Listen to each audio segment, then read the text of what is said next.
Hello, and welcome to another video. This one is the value chapter, which is chapter 4 in Juliette Aristides' Beginning Drawing Atelier and Instructional Sketchbook. You could see that I started actually with a form on those first pages where you kind of practice cylinders, spheres, and cubes, and then you translate that into making like this. I think it was called a teapot, but it looks like a coffee pot to me, like one of those really old-fashioned coffee pots. And really you're just practicing making the form or shape of a complex object out of the simple shapes of spheres, cylinders, cubes, and triangles. And obviously a sphere on the top, there's a cube in the middle, and then you've got kind of a cone on the bottom, or triangular shape, and a sphere, well, two spheres on the top, and then a small cylinder with a tapered end on the side for the handle. I personally did not really care about the form section, but mainly because I'm so heavily dependent on measuring. And so it isn't like right now, since I'm kind of copying from life or copying from images, I'm less thinking about the abstract and creating it myself and more thinking about measurement and how it looks in comparison to the original. But if I were making it up out of my mind, I think I'd be much more attentive to form. And then that was a small drawing of apples, which I really loved because it was mostly about shading, which is my absolute favorite part of drawing. I've always been a good shader. I can shade extremely well with ballpoint pen, which is how I learned to be patient and shade extremely well. And that translated into pencil very nicely for me.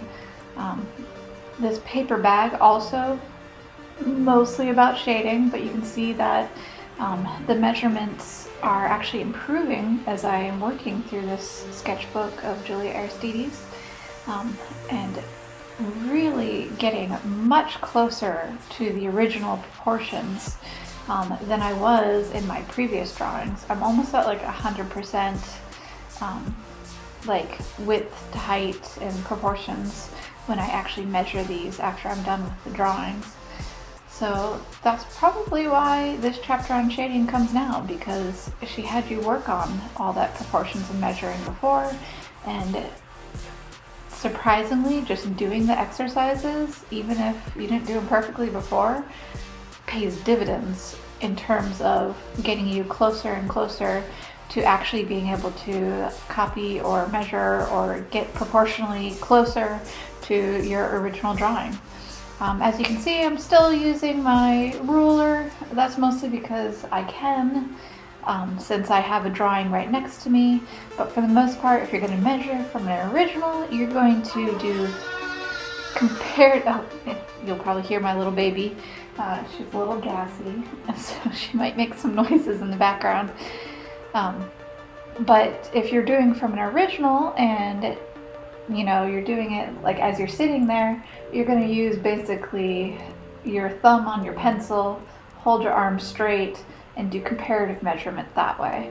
So it's basically like measuring how many eggs tall is the teapot, and then translating that to your paper, or how many eggs wide is your teapot in comparison to each other, and then translating it that way. And that way you can also change the proportions on your drawing so that if you had like a bigger canvas than, like, say your eggs, and you wanted your egg on your canvas to be bigger, you're just comparing them. So you would blow up the egg on your canvas just by having comparative measurement instead of, doing exact measurement with the ruler. But since I can do it with a ruler, I did do it with a ruler. And surprisingly, one of the worst parts about this whole chapter and these drawings was how long it took to do these backgrounds. I don't know about you, but doing the backgrounds of paintings is exhausting and horrible. I think it was Da Vinci that also didn't pay that much attention to his backgrounds, or either that or some other famous artist. You'll find a lot of people neglect the backgrounds erroneously. It does hurt the quality of the painting or the drawing if you don't pay as much attention to your background as to like your focal points. You want to plan these things. You don't want to just neglect one aspect or another. If your background is meant to be kind of sketchy or not well defined, then hopefully that has something to do more with your planning because you wanted to really emphasize your focal point or your master subject. If your background is super detailed, hopefully that has more to do with planning because you wanted it to detract or distract from your subject or focal point. I know Kehinde Wiley does really, really cool portraits of African Americans in kind of regal settings. He did like the Obama's portraits after the White House, after their presidency, and his backgrounds are almost always extremely detailed, but that is because they are trying to show opulence. Whereas here, you can see I have a really sketchy background and I'm going really fast because I don't care about the background in these. Thank you guys. Please like and subscribe.